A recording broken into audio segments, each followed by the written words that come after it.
Les cahiers d'outre-mer ont été créés en 1948 par Louis Papy. Ils ont eu comme contributeur célèbre Pierre Gouroux dans les années 40. Et puis ensuite, ce sont des contributeurs très variés, notamment à Bordeaux. C'est une revue plutôt tropicaliste au début, ensuite développementaliste et aujourd'hui qui s'oriente vers la géographie politique.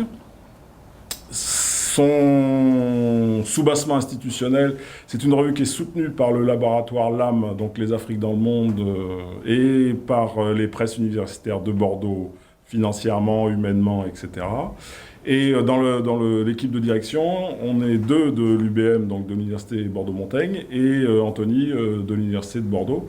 Donc c'est une revue de sites, autant que de l'université. Historiquement, elle est attachée au département de géographie de Bordeaux, mais maintenant c'est une revue plus large. Mais qui intègre aussi d'autres collègues, en particulier dans le comité de rédaction et le comité scientifique, à la fois des collègues basés dans des universités ou des instituts de recherche en France, mais aussi des universités à l'étranger, en particulier dans les Suds. C'est une revue spécialisée donc, sur la zone intertropicale, subtropicale. Avec qui a une entrée spécifique sur le terrain. Donc où les données de terrain sont importantes. Donc il y a des revues qui étaient un peu dans ce type de fonctionnement. Il y avait Autre part aussi, mais qui a plutôt une sensibilité sciences politiques, qui a affirmé. Donc nous, on affirme cette discipline géographique avec une ouverture disciplinaire, mais notre clé d'entrée, c'est comme la géographie et l'entrée terrain. C'est l'ancrage disciplinaire en géographie, perspective terrain avec une ouverture. Voilà. Méthodologie, oui. Des études de terrain, on part du local pour essayer de monter en généralité. Exactement. Plus que l'inverse. C'est travailler des questions quand même d'actualité pour participer au débat scientifique, voilà. Avec aussi quand même une dimension sud, c'est-à-dire travailler avec des collègues des Suds, voilà, des universités, donc il y a aussi une dimension collaboration institutionnelle. Donc ça fait partie aussi, je pense, des missions de cette revue.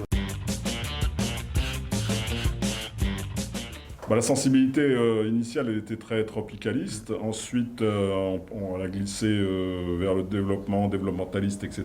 Et aujourd'hui, on essaye de travailler dans une perspective constructiviste, en donnant une priorité aux acteurs et aux rapports de force politique autour de l'espace tropical. Des espaces tropicaux, c'est mieux dit. Suite au renouvellement, on va dire, du fonctionnement de la revue, c'est-à-dire depuis un peu plus d'un an, donc la revue, on va dire, a été refondée avec de nouveaux modes de fonctionnement, donc nouveau comité de rédaction, nouveau comité scientifique, et donc un nouveau format et de nouvelles rubriques. Donc on reste attaché à avoir des numéros thématiques, voilà, avec fonctionnement classique pour répondre aux standards scientifiques actuels, des appels à contribution.